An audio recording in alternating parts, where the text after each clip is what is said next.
cet après-midi marque un nouveau départ dans vos vies. Nous savons tous que le chemin ne sera pas facile. Nous savons qu'il y aura des hauts et il y aura des bas. Et nous avons confiance que le Seigneur va arroser ces semences pour qu'elles portent du fruit.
La vie, de la naissance à l'âge adulte, en passant par l'adolescence, est une aventure.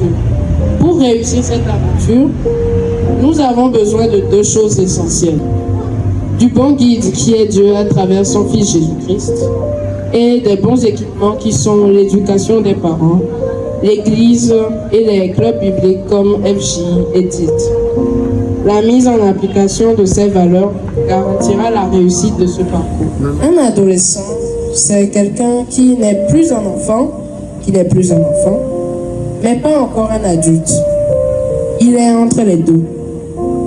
Pendant l'adolescence, on accorde moins d'importance aux parents. Les amis deviennent alors très importants à cette période de la vie. Nous sommes tous des créatures merveilleuses de Dieu. Nous sommes choisis par Dieu depuis le jour de notre naissance. Nous ne sommes pas le fruit du hasard. De nos jours, beaucoup de familles sont brisées. Mais Dieu se préoccupe d'elles et veut les guérir. Aucune famille n'est parfaite. Aucune famille n'est parfaite. Mais nous pouvons, avec l'aide de Dieu, impacter positivement notre famille à travers notre comportement pour changer le monde. Le but personnel est un moment seul à seul avec Dieu qui nous permet de développer notre amitié avec lui, de l'écouter, de lui parler avec confiance. Comment faire les beignets africains, les botokoins? Pour faire les beignets africains, les botokoins, on a besoin des ingrédients comme l'eau, le sucre, la levure boulangère, le baking powder, la noix de muscade, le sel et pour finir, la farine de blé. Les réseaux sociaux. De nos jours, les réseaux sociaux ont une influence sur la vie, avec des avantages comme être informé et se communiquer, mais aussi avec des désavantages comme les maladies mentales et la baisse d'estime de soi. Nous ne devons pas être toujours sur les réseaux sociaux pour notre propre santé. J'ai retenu comment faire votre point et aussi l'hygiène corporelle, comment pratiquer l'hygiène corporelle.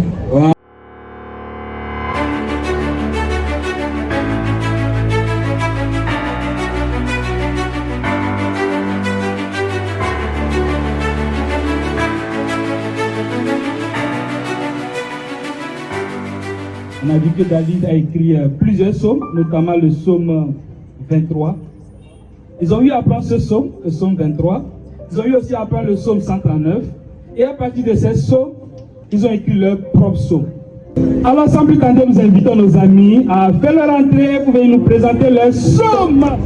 Psaume de Geneviève. Jésus-Christ est ma source de vie et mon assurance. Quand je suis confuse, il me soulage par sa grâce. Il m'inspire des chants de louange dans mes moments de dépression.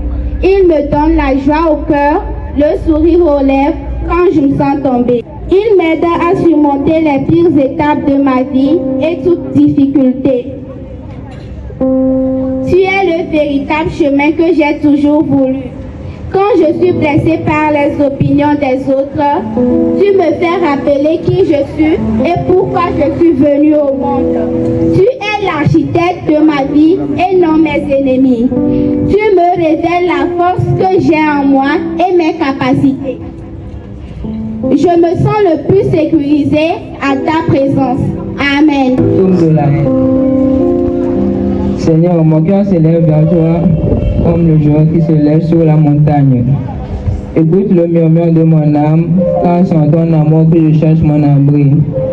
Ta lumière dissipe mes ombres et ta main soutient mes pas dans la tempête. Je marcherai en paix sous ton regard, car ton amour est un rocher sous mes pieds. Sois ma joie et ma force à jamais, et que ma vie chante ta gloire pour toujours. Amen. Amen. Somme de grâce. Seigneur, tu es celui en qui je me confie. Ne me laisse pas parmi ces malfaiteurs, ces personnes-là qui veulent ma défaite. Prends pitié de moi, garde-moi sous tes ailes et ne les laisse pas prendre possession de moi. Libère-moi, purifie-moi et prends possession de toute mon âme. Donne-moi un cœur semblable au tien, qui aime et qui pardonne. Aide-moi à suivre tes commandements, car c'est la meilleure voie à suivre. Amen. Nous sommes de Dieu. L'Éternel est mon créateur. En lui, je place toute ma confiance, car il m'a sauvé en pardonnant mes péchés. Dans la maladie, la souffrance, le manque, c'est à toi que je crie et tu m'exauces. Que mon âme vive et qu'elle te loue, et que tes jugements me soutiennent. Parce que sans toi, le Père, qui me protégera? Pour cela, je suis en joie d'aller dans ta maison pour te glorifier. Amen.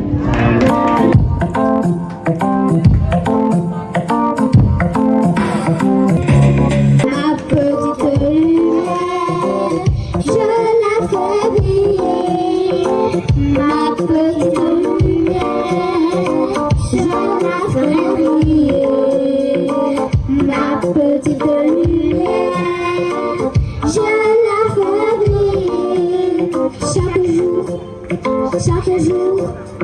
Chaque jour et de toute manière, je fais briller ma petite lumière. Ma petite lumière, je la ferai briller. Ma petite lumière, je la ferai briller. Ma petite lumière, je la ferai briller. Chaque jour et de toute manière, je ferai briller ma petite lumière.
Les valeurs que nous voulons que notre enfant puisse garder après, c'est avant même l'adolescence qu'il faut inculquer ces valeurs.